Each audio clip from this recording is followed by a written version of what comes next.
Semana 16 y hoy vamos a ver los videos 3 y 4 del curso que estamos viendo cómo funciona el Internet.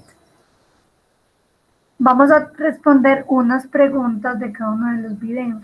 Entonces, para el video 3, que es paquetes, enrutadores y fiabilidad, vamos a responder cómo se transmite la información de un ordenador a otro, cómo se envía una imagen grande a través de Internet, cómo se llaman los dispositivos que actúan como gestores de tráfico en Internet, qué hacen los routers, qué es el TCP y cómo funciona.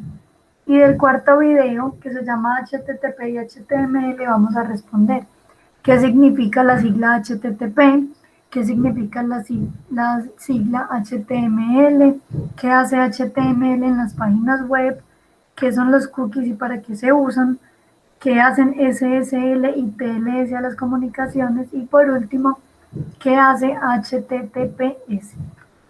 En la última diapositiva están los enlaces de los dos videos y esta actividad ya se las monté en el módulo listo. Entonces lo que vamos a ir haciendo es que voy a transmitir de una vez el video. Vamos a mostrar el video, bien atentos, y vamos a resolver dudas finalizando estos dos. Listo, vamos a iniciar ya.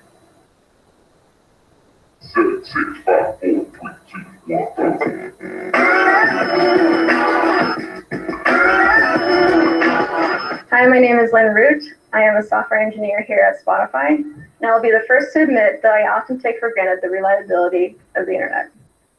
The sheer amount of information zooming around the internet is astonishing. How is it possible for every piece of data to be delivered to you reliably? Say you want to play a song from Spotify. It seems like your computer connects directly to Spotify's servers, and Spotify sends you a song on a direct, dedicated line. But actually, that's not how the internet works. If the internet were made of direct, dedicated connections, it would be impossible to keep things working as millions of users join, especially since there's no guarantee that every wire and computer is working all the time. Instead, data travels on the internet in a much less direct fashion. Many years ago, in the early 1970s, my partner Bob Kahn and I began working on the design of what we now call the internet. Bob and I had the responsibility and the opportunity to design the internet's protocols and its architecture. So we persisted in participating in the internet's growth and evolution for all of this time up to and including the present. The way information gets transferred from one computer to another is pretty interesting. It need not follow a fixed path. In fact, your path may change in the midst of a computer-to-computer conversation. Information on the internet goes from one computer to another in what we call a packet of information. And a packet travels from one place to another on the internet, a lot like how you might get from one place to another in a car.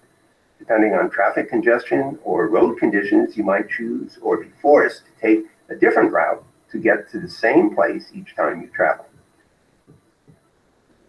And just as you can transport all sorts of stuff inside a car, many kinds of digital information can be sent with IP packets, but there are some limits. What if, for example, you need to move a space shuttle from where it was built to where it will be launched? The shuttle won't fit in one truck, so it needs to be broken down into pieces, transported using a fleet of trucks. They could all take different routes and might get to the destination at different times, but once all the pieces are there, you can reassemble the pieces into the complete shuttle and it'll be ready for launch. On the internet, the details work similarly. If you have a very large image that you want to send to a friend or upload to a website, that image might be made up of tens of billions of bits of ones and zeros, too many to be sent along in one packet. Since it's data on the computer sending the image can quickly break it into hundreds or even thousands of smaller parts called packets. Unlike cars or trucks, these packets don't have drivers and they don't choose their route. Each packet has the internet address of where it came from and where it's going. Special computers on the internet called routers act like traffic managers to keep the packets moving through the networks smoothly. If one route is congested, individual packets may travel different routes through the internet, and they may arrive at the destination at slightly different times or even out of order. So let's talk about how this works. As part of the Internet Protocol, every router keeps track of multiple paths for sending packets, and it chooses the cheapest available path for each piece of data based on destination IP address for the packet. Cheapest in this case doesn't mean cost, but time and non-technical factors such as politics and relationships between companies. Often the best route for data to travel isn't necessarily the most direct. Having options for paths makes the network fault tolerant, which means the network can keep sending packets even if something goes horribly, horribly wrong. This is the basis for a key principle of the internet, reliability. Now, what if you want to request some data and not everything is delivered? Say you want to listen to a song. How can you be 100% sure all the data will be delivered so the song plays perfectly? Introducing your new best friend TCP, Transmission Control Protocol. TCP manages the sending and receiving of all your data as packets. Think of it like a guaranteed mail service. When you request a song on your device, Spotify sends a song broken up into many packets. When your packets arrive, TCP does a full inventory and sends back acknowledgments of each packet received. If all packets are there, TCP signs for your delivery and you're done.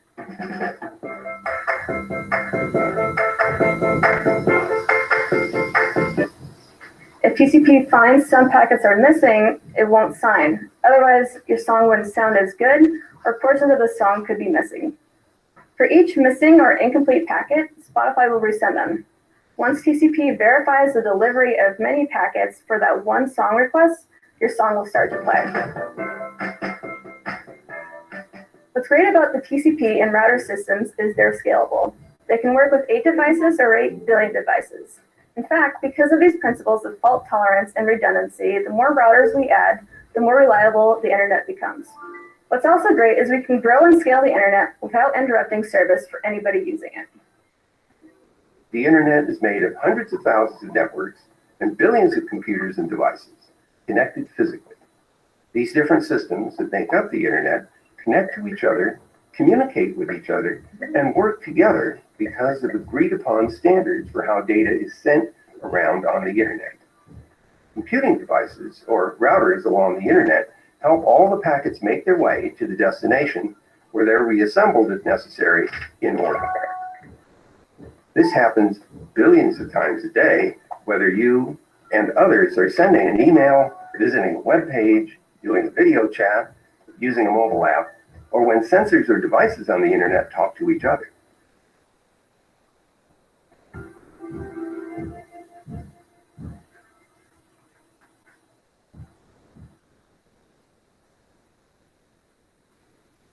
Listo. Ese fue el primero de los videos. Vamos a continuar viendo el segundo.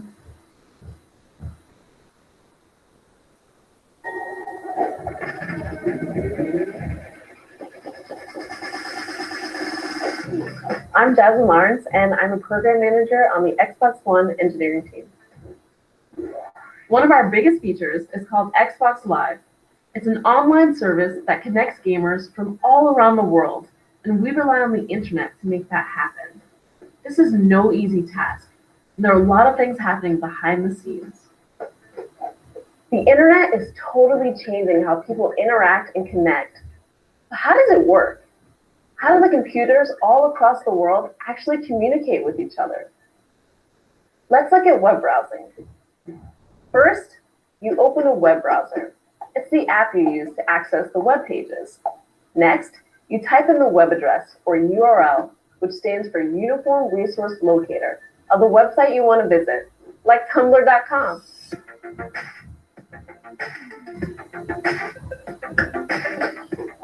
Hi, I'm David Karp, the founder of Tumblr, and we're here today to talk about how those web browsers we use every day actually work. So you've probably wondered what actually happens when you type an address into your web browser and then hit enter. And it really is about as crazy as you can imagine. So in that moment, your computer starts talking to another computer called a server that's usually thousands of miles away. And in milliseconds, your computer asks that server for a website, and that server starts to talk back to your computer in a language called HTTP. And HTTP stands for Hypertext Transfer Protocol. And you can kind of think of it as the language that one computer uses to ask another computer for a document. And it's actually really pretty straightforward. If you were to intercept the conversation between your computer and a web server on the internet, it's mainly made up of something called GET requests. And those are really very simply the word GET and then the name of the document that you're requesting. So if you're trying to log into Tumblr and load our login page, all you're doing is sending a GET request to Tumblr's server that says get/login. And that tells Tumblr server that you want all of the HTML code for the Tumblr login page. So HTML stands for Hypertext Markup Language. And you can think of that as the language that you use to tell a web browser how to make a page look. So if you think about something like Wikipedia, which is really just a big, simple document, and HTML is the language that you use to make that title big and bold, to make the font the right font, to link certain text to certain other pages, to make some text bold, to make some text italic, to put an image in the middle of the page, to align the image to the right, to align the image to the left. The text of a web page is included directly in the HTML, but other parts, images or videos, are separate files with their own URLs that need to be requested. The browser sends separate HTTP requests for each of these and displays them as they arrive. If a web page has a lot of different images, each of them causes a separate HTTP request, and the page loads slower. Now, sometimes when you browse the web, you're not just requesting pages with GET requests. Sometimes you send information, like when you fill out a form or type a search query. Your browser sends this information in plain text to the web server using an HTTP post request. So let's say you log into Tumblr. Well, the first thing you do is you make a post request. That is a post to Tumblr's login page that has some data attached to it. It has your email address. It has your password. That goes to Tumblr's server. Tumblr server figures out that, okay, you're David. It sends a web page back to your browser that says, success, logged in as David. But along with that web page, it also attaches a little bit of invisible cookie data that your browser sees and knows to save. And that's really important because it's really the only way that a website can remember who you are. And all that cookie data really is an ID card for Tumblr. It's a number that identifies you as David. And your web browser holds on to that number. And then the next time you refresh Tumblr, the next time you go to tumblr.com, your web browser knows to automatically attach that ID number with the request that it sends over to Tumblr server. So now Tumblr server sees the request coming from your browser, sees the ID number, and knows, okay, this is a request from David. Now, the internet is completely open. All of its connections are shared, and information is sent in plain text. This makes it possible for hackers to snoop on any personal information that you send over the internet. But safe websites prevent this by asking your web browser to communicate on a secure channel using something called Secure Sockets Layer and its successor, Transport Layer Security. You can think of SSL and TLS as a layer of security wrapped around your communications to protect them from snooping or tampering. SSL and TLS are active when you see the little lock that appears in your browser address bar next to the HTTPS. The HTTPS protocols ensure that your HTTP requests are secure and protected. When a website asks your browser to engage in a secure connection, it first provides a digital certificate, which is like an official ID card, proving that it's the website it claims to be. Digital certificates are published by certificate authorities, which are trusted entities that verify the identities of websites and issue certificates for them, just like a government can issue IDs or passports. Now, if a website tries to start a secure connection without a properly issued digital certificate, your browser will warn you. That's the basics of web browsing, the part of the internet we see day to day. To summarize, HTTP and DNS manage the sending and receiving of HTML, media files, or anything on the web. What makes this possible under the hood are TCP/IP and router networks that break down and transport information in small packets. Those packets themselves are made up of binaries, sequences of ones and zeros that are physically sent through electric wires, fiber optic cables, and wireless networks. Fortunately, once you've learned how one layer of the internet works, you can rely on it without remembering all the details. And we can trust that all those layers will work together to successfully deliver information at scale and with reliability.